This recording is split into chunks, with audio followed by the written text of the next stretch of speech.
और शुरुआत के अंदर हम ये भी नहीं कह सकते कि मांग पूरी नहीं होगी, मांग निश्चित तौर पर पूरी करवा कर रहेंगे। आज पूरे देश के कोने कोने से जितने भी किसान नेता आए हैं, तो आपको तो शायद सरकार को भी पता चल गया होगा कि अगर जल्द ही जो ये हमारी 4 मांगे हैं, इनके ऊपर तुरंत तत्परता से कार्रवाई करके अमली जामा नहीं पहनाया गया तो आने वाले भविष्य में सरकार के लिए ये एक बहुत बड़ी कठिनाई खड़ी हो जाएगी। और निश्चित तौर पर हम भाई प्रदीप धनखड़ को शहीद किसान का दर्जा, उनके नाम से चौक का नामांकन और उनके परिजनों को 50 लाख रुपए का मुआवजा और एक सरकारी नौकरी, ये मांगे निश्चित तौर पर हम मनवाएंगे। ये हम सब ने जिम्मेवारी ली आपके बीच में, जहाँ पर हमारी पंचायत चली थी, जहाँ पर हमने वहाँ पर श्रद्धांजलि सभा की थी, तो ऐसा हमें तो अभी तो कुछ भी नहीं कह सकते कि भी नहीं होगा। निश्चित तौर पर ये हमारा लेने का अधिकार मांग रहे हैं, न हम भीख मांग रहे और न ही उससे कहीं बाहर है। कहीं ऐसा तो नहीं कि जिस प्रकार से सरकार ने बता दिया कि भाई तुम्हारी मांगे मान ली जाएंगी और किया नहीं, हम इस मुद्दे के ऊपर निश्चित तौर पर सजग होकर के बने रहेंगे। कमेटी गठित करेंगे, कमेटी काम करेगी। आज हमने एसडीएम साहब को अंदर भी यही कहा है कि इसकी कॉपी आप निश्चित तौर पर दीवार पे चिपका ले और रात को भी सपने में ये दिखनी चाहिए कि उसकी प्रतिमा भी लगेगी, उसके लिए चौक का नामांकन भी होगा, उसके लिए जो कंपनसेशन है वो भी लेंगे और उसके बच्चे को नौकरी भी दिलाएंगे। पूरे किसान आंदोलन के जो ये हमारा नहीं, ये फैसला पूरे देश के किसान नेताओं का है।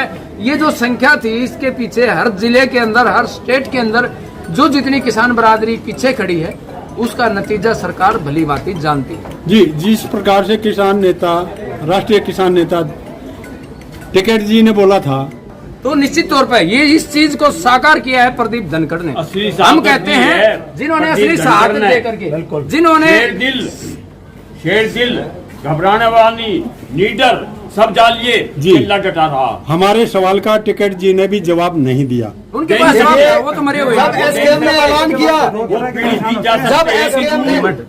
शास्त्री जी, जब एसकेएम ने ऐलान किया कि हम बॉर्डर खाली करेंगे जी, लेकिन हमारे मन में ये शंका थी कि सरकार अपने वादों से मुकरती रही है, इसलिए हमने अपना प्रदीप धनखड़ ने, जगबीर भाई ने, मीत भाई ने, जेएसओ की टीम ने और भी छिकारा साहब ने, बहुत साथियों ने, कुलदीप भाई ने, हम सब ने ये सोचा, ये ऐलान किया कि हम अपने बॉर्डर खाली नहीं करेंगे, हम अपना धरना जो है कंटिन्यू रखेंगे।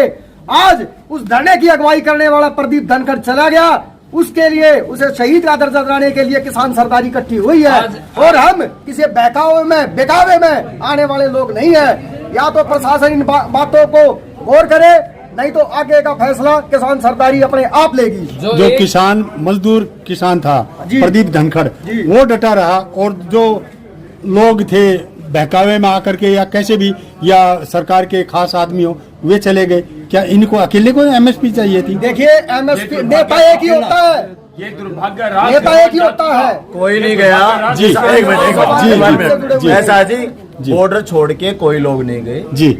मोर्चे में क्या होता है, इतने बड़े परिवार में 2-4 लोग थोड़ा बहुत आगे पीछे हो जाते हैं। सही नेतृत्व एमएसपी के लिए आपके सामने है और ये नेतृत्व पूरे देश के किसान को फिर से इकट्ठा करेगा। वो सारा किसान साथ है, कोई उठ के नहीं गया, वो समय था। और कुछ लोगों ने जो नेतृत्व में थोड़ी बहुत कमी रही है, जैसे हमारे साथियों ने बताया, वो हो जाती है, आगे वो नहीं रहेगी, क्योंकि ठोस लोग एमएसपी के लिए आपके सामने बैठे थे, शहादत दी है, तो इससे बड़ी क्या बात होगी। आगे शहादत देने वाले प्रदीप भाई के पीछे पूरी फौज है। आज जो एक झोपड़ी आप देख रहे हो, जो लगभग 16 महीने 16-17 महीने हो गए, 18 महीने, तो अब लगातार उस झुग्गी के पीछे पूरे देश का किसान खड़ा होगा। अगर ये साकार दिखता होगा तो प्रशासन ने कब तक बोला, कब तक आपकी आश्वासन कब तक कर दिया? प्रशासन ने कहा कि आपकी आवाज जो हमारा ज्ञापन है वो तो तुरंत पहुंचा दिया जाएगा, लेकिन मैं अपनी तरफ से स्ट्रॉन्ग मैसेज दूंगा कि अगर इसके ऊपर कार्रवाई नहीं हुई तो इसका आगामी समय के अंदर कुछ न कुछ बड़ा हो सकता है। वो झोपड़ी अकेले नहीं रहने वाली है। आज उसके पीछे पूरे देश का अकेले नहीं रहने वाली, और दोबारा बस्तियां बचेंगी, बिल्कुल बचेंगी, बस्तियां बचेंगी, दोबारा से टंग लगेंगे और जो 6-7 किलोमीटर के टंग लगे वो लगे हैं। एमएसपी की जो जन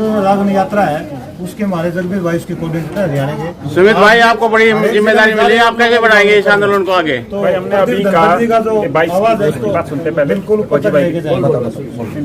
हमने आज ही एसडीएम साहब को कहा कि यहाँ से एप्लीकेशन दी जाती है, एसडीएम साहब उसको आगे भी भेज देते हैं, लेकिन उसके आगे कोई रिप्लाई नहीं आता। ज़्यादा से ज़्यादा यहाँ से मैसेज देते हैं कि हमने यहाँ पे आपकी एप्लीकेशन भेज दी, वो आगे कहाँ जाती है, उस पर क्या कार्रवाई होती है। हम क्या फ़ोटो खिंचाने के लिए तो आते नहीं हैं, इतने सब लोग दूर दूर से आते हैं, अपना टाइम और ये समझिए अपनी नीयत को साथ में लेके आते हैं दिवंगत नेता के लिए। तो उसके लिए जो लड़ाई लड़ रहे हैं वो इनको सीरियसली काम करना चाहिए और उसको फाइल को कहीं पर छोड़ना चाहिए। ये हम सिर्फ एसडीएम साहब को नहीं, आगे जो सीएम साहब तक ये जो एप्लीकेशन जानी है वहाँ तक की कार्रवाई की मांग करते हैं कि वहाँ तक कार्रवाई धड़ाधड़ होती रहे, रोज की रोज होती रहे, ऐसी डिमांड करते हैं। इतनी बड़ी जिम्मेदारी को कैसे निभाएंगे सुमित भाई, आपको जो जिम्मेदारी दी आंदोलन आगे चलाने की अभी धनखड़ साहब? भाई हम पहले भी इसमें साथ में थे, प्रदीप भाई के साथ में थे, मैं, सतनाम, संदीप भाई और अबू वगैरह काफ़ी लोग थे वहाँ पे जो लगातार थे। तो इसमें कोई नई बात नहीं है। हमारा एक साथी जो है वो शहीद हो गया और अब तो हमारी जिम्मेदारी अपने आप ही बढ़ गई, सभी लोगों की, सिर्फ एक मेरी नहीं बढ़ी, सभी लोगों की जिम्मेदारी बढ़ गई उस दिवंगत आत्मा के लिए कि उसको न्याय दिलवा के। पूरे देश की किसानों की नजर अब आपके ऊपर है। इसके लिए क्या रणनीति बनाएंगे आप? कमेटी बनाएंगे जी, कमेटी बना के कमेटी के हिसाब है। अगर कार्रवाई होगी और सब कुछ होता रहेगा तो कोई बात नहीं, हम फॉलोअप रखेंगे। नहीं होगी तो दोबारा से आंदोलन, जितने भी लोग साथ में आश्वासन देखेंगे सभी को याद किया जाएगा और उस बात को आगे उठाया जाएगा और हम भी खुद भी उसको डट के लड़ेंगे। हमें कहीं दिक्कत आएगी तो ये भाई हैं साथ में। किसानों के आय को बेहतर करने के लिए एमएसपी बहुत जरूरी है, वही उनका सपना था, उसी सपने के लिए हम लगातार लड़े और लड़ते रहे। सरकार ने अपना धन्यवाद पड़ेगा। ठीक है, चलो ठीक है।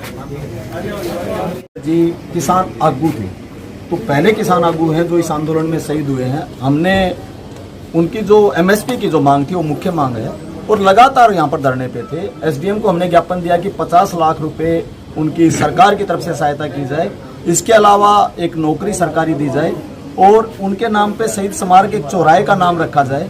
और जितने दिन यहाँ पर टिकरी बॉर्डर पे किसान बैठे हैं, हमारे को सभी उस पूरे आंदोलन के लिए किसान स्मारक के लिए जगह दी जाए प्रशासन की तरफ से, ताकि किसान आगू और पूरे किसान बिरादरी मिलके सारे किसान शहीदों के लिए यहाँ पर एक स्मारक बना पाएं। आज के ज्ञापन की पूरी बात ये थी। इसके अलावा कसार कांड पे हमारे जोगिंदर भाई ने बात रखी है कि उसको भी आगे बढ़ाया जाए, जल्दी जल्दी उसकी सुनवाई की जाए क्योंकि निर्दोष फंसे हुए हैं। तो ज्ञापन की पूरी प्रति हम आपको दे देंगे, पूरी बातें इस टाइप से हुई। और एसडीएम साहब ने आश्वासन दिया है सरकार की तरफ से कि जो आपका आंदोलन झोपड़ी लगी हुई है प्रदीप भाई की, उसकी सुरक्षा भी वो देंगे। और आगे से सुमित सिकारा जी किसान पंचायत में प्रतिनिधि भी। क्या जो अभी एसडीएम साहब ने आपको आश्वासन दिया है, नैन साहब, क्या आप लोग उससे संतुष्ट हैं? नहीं, जरूरी संतुष्ट ना संतुष्ट होने का कोई पर्सन नहीं है।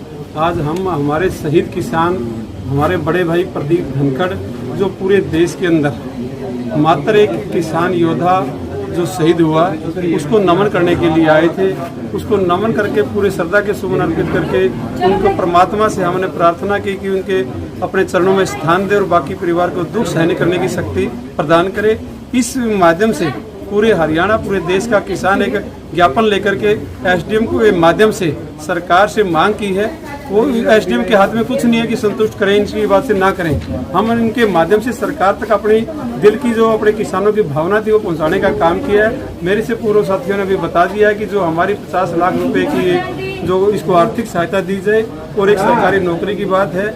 और ये बहुत ही छोटा जमींदार है, जैसे 2-4 कनाल ही जमीन है, पूरे एकड़ का मालिक नहीं है। ये हमारा किसान नेता संयुक्त एसकेएम मोर्चा का मेंबर था और इस मेंबर होने के बाद ये लगातार जो हमारे किसान 378 दिन के बाद आंदोलन स्थगित करके चले गए थे, उसके बाद भी हमारा साथी एमएसपी की लड़ाई जो हमारी पूरे देश की लड़ाई थी, खास करके हरियाणा पंजाब के साथियों के द्वारा आंदोलन शुरू किया गया, उस आंदोलन में एमएसपी हमारी अधूरी थी। उसको लेकर के एमएसपी की लड़ाई को लेकर के आज तक हमारा टेंट सेक्टर 9 में लगा हुआ है। उसमें हमारे भाई ने पूरे देश के लिए जो शहादत दी है ये जाए नहीं जाएगी। हम इसके साथ हैं, हमारी भावनाएं हमारे साथी प्रदीप धनखड़ के साथ हैं और तब तक ये इनका नाम रहेगा जब तक सूरज चांद रहेगा। ये हमारे आने वाली पीढ़ियों के लिए भी एक जैसे शहीद आदम भगत सिंह का नाम आज जनता में चल रहा है, उसी तरह से किसान बरादरी के अंदर जो आने वाले युगों के बाद पीढ़ियां याद करेंगी। तो एमएसपी मांग को लेकर के हमारा भाई शहीद धनखड़ शहीद हुआ। हम इतना ही कहना चाहते हैं, जय जवान जय किसान, परमात्मा अपने चरणों में स्थान दे। धन्यवाद। आप क्या कहना चाहोगे? लगता है कि कोई न कोई